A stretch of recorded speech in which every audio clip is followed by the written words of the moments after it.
NEET परीक्षा और छात्रों को लेकर मंत्री कैलाश विजयवर्गीय की कथित टिप्पणी का विरोध अब सड़कों से निकलकर उनके घर तक पहुंच गया।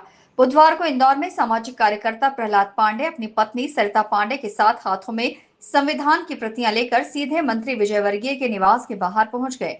हैरानी की बात यह रही कि भारी पुलिस बंदोबस्त और बैरिकेडिंग के बावजूद दोनों सुरक्षा घेरा पार कर मंत्री के घर तक पहुंचने में सफल रहे।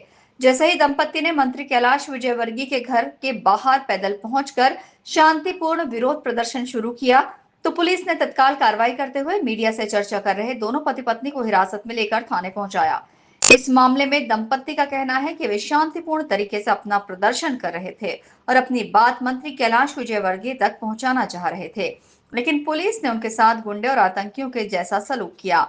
प्रदर्शनकारी प्रहलाद पांडे और सरिता पांडे ने आरोप लगाया कि मंत्री ने छात्रों के आंदोलन को प्रायोजित बताकर युवाओं और उनके संघर्ष का अपमान किया है। उन्होंने कहा कि लोकतंत्र में जनता को अपने जनप्रतिनिधियों से सवाल पूछने का अधिकार है, लेकिन सरकार संवाद की बजाय विरोध की आवाज दबाने का काम कर रही है। नाम संगीता पांडे है, मैं एक सोशल वर्कर हूँ और सामान्य रूप से जनधन के नाम पे सोशल वर्क करती रहती हूँ। जो समस्याएं मेरे घर के आसपास होती है, पार्षद के आसपास होती है, गार्डन से लेके मैं हर उस समस्या में आगे खड़े होकर के भाग लेती हूँ। मेरी कोई ऐसी बहुत बड़ी मंशा नहीं है कि मैं किसी को नहीं, मैं ऐसी कोई गतिविधि का साथ नहीं दे रही। मैं सिर्फ एक मुद्दे का साथ दे रही हूँ कि बच्चों के साथ जो कुछ हो रहा है कई दिनों से, सिर्फ एक मौका था। एक बोलते ना किसी चीज का घड़ा भर जाता है तो फिर अति हो जाती, तो हर आदमी बोलने पे मजबूर हो जाता। हम भी घर से हर दिन तड़प रहे थे कि कहीं कुछ ऐसा हो, कहीं कुछ ऐसा हो और हम अपनी बात रख सके। हर दिन जिस तरह से पेपर लीक हो रहे थे, जिस कोई संस्था से नहीं जुड़े। आप सोशल वर्कर हैं? हम सोशल वर्कर और ये जन धर्म के नाम पे हम सोशल वर्क करते रहते हैं। चाहे रोड पे करें, हमारी गाड़ी रास्ते से गुजरती है, टोल गलत लिया जाता है, हम वहाँ आवाज उठाते हैं जहाँ हम, और अगर हर आदमी,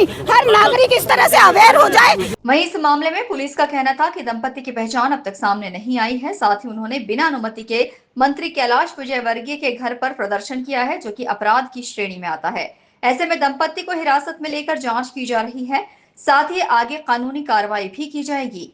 देखिए, ये स्पष्ट है कि माननीय मंत्री जी भोपाल में विधानसभा चल रही है और उनकी बाइक को लेकर इनने जो प्रदर्शन करने के लिए आए, ये बिना सूचना के आए, और प्रदर्शन अगर उन्हें करना था तो यहाँ वो उपलब्ध भी नहीं है। इसके बाद भी वो लोग बिना सूचना के अचानक आ गए और यहाँ पर जो है माहौल बिगाड़ने की कोशिश की। पुलिस ने जो है उनको पहले भी उनसे जानकारी लेने की कोशिश की, लेकिन उन्होंने कोई जानकारी नहीं दी वो कहाँ से, क्यों, क्या उद्देश्य रहा। और आकर जब यहाँ पर उन्होंने बैठ गए रोड के ऊपर, पुलिस ने जो है अभी पूछताछ के लिए उनको अपने अभिरक्षा में लिया। नहीं, अभी जानकारी जो आपके पास है बस उतनी ही जानकारी है। प्रहलाद पांडे और उनके महिला जो है संगीता पांडे नाम अपना उन्होंने बताया है। अब वास्तविकता की हम जांच करेंगे। बिल्कुल सोशल मीडिया पे जो वायरल मैसेज था वो वही जानकारी हमें थी, इसके अलावा कोई भी जानकारी नहीं थी। अभी पुलिस प्राथमिक स्तर पर पता लगाएगी कि क्या उद्देश्य से क्यों आए थे। पहले हम पूछताछ करेंगे, पता लगाएंगे कि उद्देश्य क्या था उनका, उसके हिसाब से कार्रवाई करेंगे। फिलहाल तो उन्होंने रोड पर, चूंकि अब यहाँ पर ये आम बस्ती है, यहाँ पर आम लोग भी रहते हैं, बहुत पूरा एक कम से कम यहाँ 100 घर है इस गली में, और उस गली में अगर रास्ता बंद कर दिया जाएगा तो निश्चित रूप से लोगों को समस्याएं आएंगी। और ये उनका निजी निवास है, यहाँ पर उनका परिवार रहता है, यहाँ कोई शासकीय आवास भी नहीं, और वो वर्तमान में उपलब्ध भी नहीं थे, और ये जानकारी सबके पास थी। इसके बाद भी वो यहाँ आए।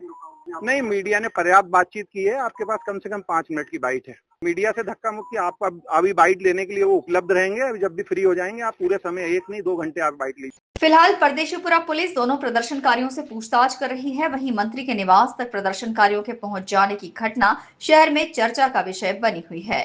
Bureau report, INN news, Indore.